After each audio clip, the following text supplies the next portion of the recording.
Well, we've been at this for an hour and 45 minutes, and I've been driving the show here, and you've been very gracious in terms of answering my questions and sharing yourself with um, a YouTube audience. Do you have anything you want to ask me, or anything that you want to say that I haven't given you the opportunity to say? Yeah. If the CRC splits, how will you handle that? Um, which which how will you sort out where you're gonna go? Are you gonna stick with the CRC? Are you gonna go with those who have different ideas on marriage and sexuality? How are you looking at this? I I I will stay with my local church, and I'll stay with my classis. I don't anticipate my classis splitting or leaving.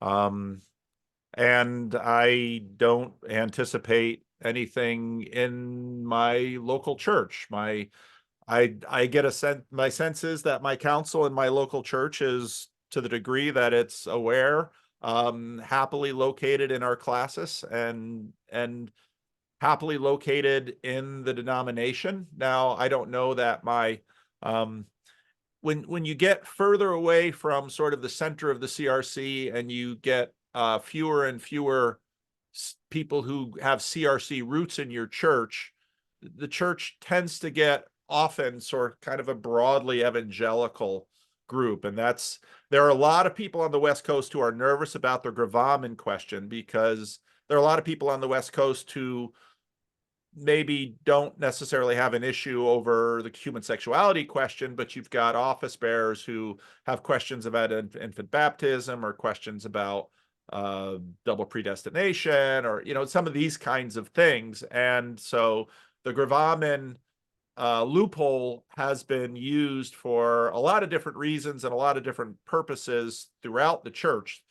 And it's really important to not make law law too strict as a result of one particular conflict, when the application of that law tends to be very, very broad in terms of office bearers in the church. So, and I don't expect any shake up here in my classis or in my local church with respect to this. One of the issues that I think Kent Kent was on my conversation with his uncle Clay. It's so funny that they're related. Kent Hendricks recently wrote a piece that I want to make a video about the moderates, because he has a point. Many right now in the Christian Reformed churches, there are a few churches that are feeling a lot of conflict over this issue, because maybe the local church council has taken a stand, and not everybody in the church likes the stand that their council made. And then there are churches that are a larger group of churches that are very animated about this because they want something to be done. There is a significant number of churches that are sort of split and moderate on this issue, that are not talking about this locally, partly just because the church overall is comfortable with the position of the denomination, and there might be a number of individuals in the church that aren't comfortable with it and would like to see the church change, but they've long since made peace with the fact that they go to a church that is more conservative on some issues than they are. And that's fine for them. And the church knows it within themselves, and they're sort of fine with it. And so they're not having a lot of seminars or anything on this issue, basically because why why start a fight locally that isn't going to make any difference anywhere? And so I think at the synodical level, there's going to definitely be things are going to happen, decisions are going to be made, there will be some sort of separations, will be inevitable.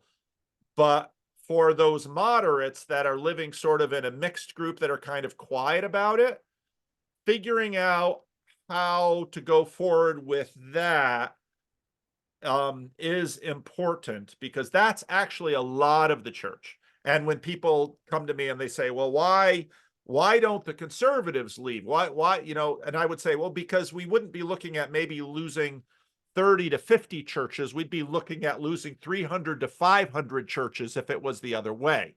That's why this system is giving the kinds of outcomes it's giving.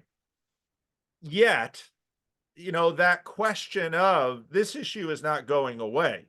And again, that's why I think if those on the affirming side of the denomination want to actually bless this denomination that they might be forced out of, they should think about, how they can in fact help others.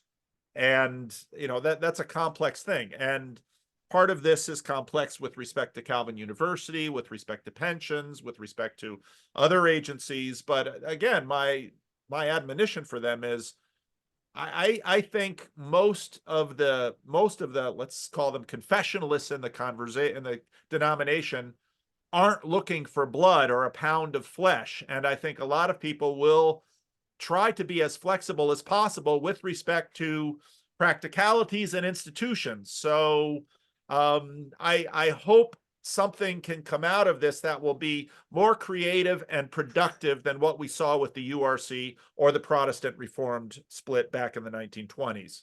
That's my soapbox. And I'm hoping that leadership will emerge and we can work on that. But no, me, I'm not going anywhere. Okay. My church isn't going anywhere. My classis isn't going anywhere. We've had almost no discussion of this at classis. Again, partly because of the fact that we know that, well, for the most part, we're pretty conservative on this matter. And those who are more progressive on this matter want to be a part of this church, even though it's conservative. They don't want to rock the boat. And that's where the gravamen thing makes them a little nervous. I think for every gravamen that's actually filed, there are probably dozens that are silent. They're like, I'm not going to file papers. I'm not necessarily going to talk about what I think, but I'm going to go along to get along and just keep my mouth shut at places. And I think that's a dynamic in which treating gravamen as sort of a goat gate, it's binary, it's in or out, instead of something that looks more to process and formation and actually facilitating conversation. That's because I don't think we're going to deal with those CRC moderates with the gravamen issue. We have to think a lot more about, okay, how do we live as a denomination in a world now in two nations that have legalized same-sex marriage? And regardless of who wins the White House this year, I don't think that's getting overturned anytime soon. No. So we, the winners of this fight, the curse of winning is that you no longer bear the wisdom earned from losing. And those who have been winning the votes in the last few years learned a lot of wisdom from losing for decades. Now it's helpful to not forget that wisdom and to, as you said, if you lose your soul in winning this fight, you have gained nothing. So no, I'm Yes. not going anywhere. My church isn't going anywhere. My classis is, if my classis did go somewhere, my church would probably go with my classis. And I think that's true of most churches that are sort of moderate CRC churches in that way.